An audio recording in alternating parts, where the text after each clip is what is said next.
I'm just really tired. So I'm a mom. Do I have any moms in the room? A couple, yes, right in the front. This is pretty much for you. After my set today, none of you will be fucking tonight, okay? I'm gonna ruin that for you. So, my husband lied to me, as you typically do in marriage. So before we were getting married, we had a prenup. It was, I don't want kids. Do you want kids? I don't want kids. Cool. So 5 years in, he's like, yeah, I think I want kids. I'm like, dude, no, we said we weren't doing this. So he got me really drunk, which is pretty easy to do, and I end up pregnant. So the only way to be unpregnant is either the word you're not allowed to say in the South, it's abortion, or birth. Well, shit. So here I am, gonna have a baby, and I am pretty competitive. It turns out my vagina is also very competitive. So I'm also pretty gullible. And I hear about this program called hypnobirthing. It is a hypnosis birthing program. It's on the internet. Must be true. So I see these videos, and it's basically like my Wednesday yoga. The birthing room has essential oils. Someone's braiding my hair. There's Kenny G music. Or Kenny G in the corner. I'm fine with that. And that's how I want my birth to go. So in order to make this successful, is I have to listen to these CDs every day, 30 minutes or an hour, of positive birth affirmations. And so in my car, at home, all the time, I'm constantly listening to, your body can birth this child painlessly. You were made to do this. You are a strong, confident woman. When it came time for my due date, my husband believed he could confidently birth our child. The CDs were pretty good. I believed in it, but it was bullshit. Epidurals are a good choice. So, number one leading cause of death for pregnant women? Birth. Number two leading cause of death for pregnant women? Homicide. There's a bunch of people out there who get their kicks off of killing pregnant women. I think it's pretty lazy, 2 for 1. It's not even fair. Pregnant women can't run. They're easily lured in with a honey bun. Total bullshit. So I had a lot of fears in doing that. I Googled a lot of weird things. I'm betting the people in this room here have Googled a lot more random things. So a helpful tip for the night, if you haven't already, establish who is going to clear your browser history when you die. I've Googled some weird shit, but I know you in the room here are probably worse than me. So do that before you leave, make friends. So what was scarier to me, though, than the people who were going to try and kill me, I mean, I walk around going, I'm just fat, I'm just fat, I'm just fat, were the crazy old people at the grocery store who would just see a pregnant woman and they'd be running as fast as they can with the hip pain just to touch my belly. So I really, the whole time I was pregnant, I was just trying not to get arrested for beating up an 80-year-old woman touching me. It's like going to the animal shelter and just petting the crates. You're not touching the baby, that's just my belly. So there are some positive things to being pregnant. The first was, you can't fire me. I was the worst employee ever. My ankles are too swollen to go to that meeting. My belly's too big to type. The last month of my pregnancy, they were like, just work from home. If your email doesn't work, just stop. Awesome.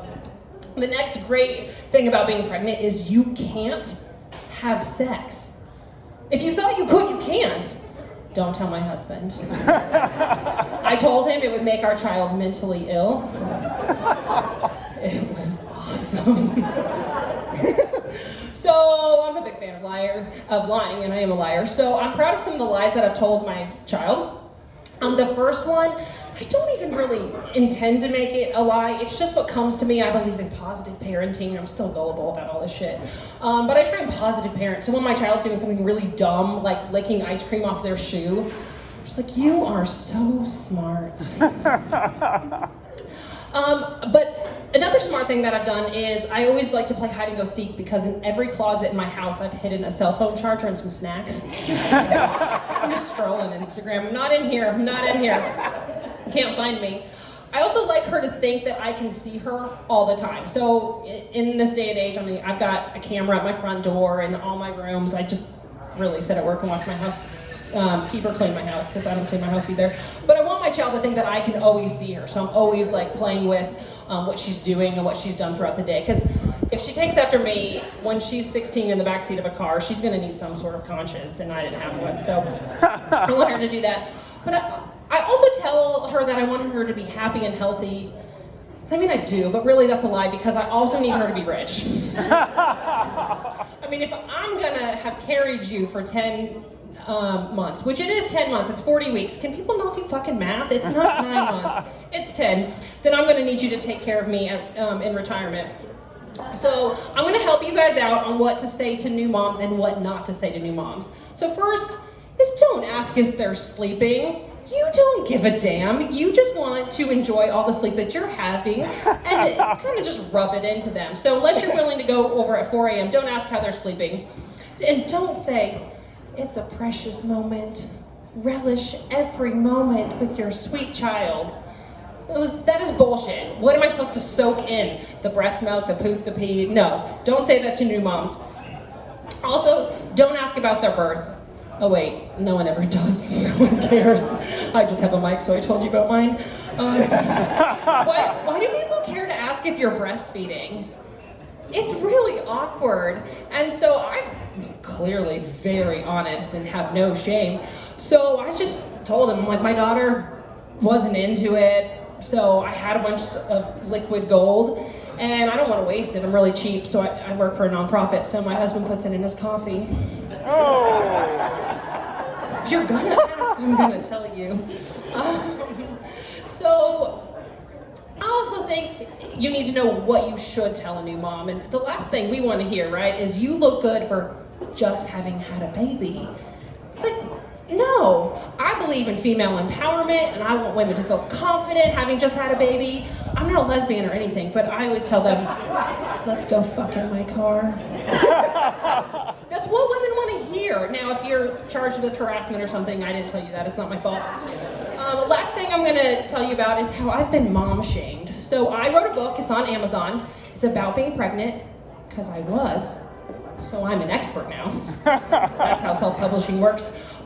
So I got some shamers on my Instagram hating on me, and I was like, I have arrived. These are people I don't know. This is awesome.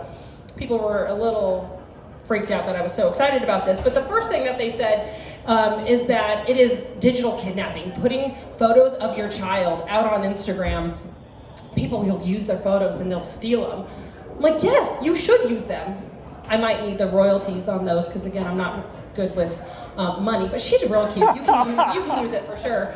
But then also that me putting photos of her will hurt her future career. Like, I posted a photo of her like covered in spaghetti. I'm like, turn on the news. She can still be president. This is ridiculous. And lastly, I was shamed for posting photos because I didn't have permission to post them. What? She's 3 years old. I didn't give her permission for me to have stitches in my vagina. So now that none of you are going to have sex tonight, because I've only talked about pregnancy and birth, you're welcome. And I'll be at the bar because my stitches still hurt. So have a good night.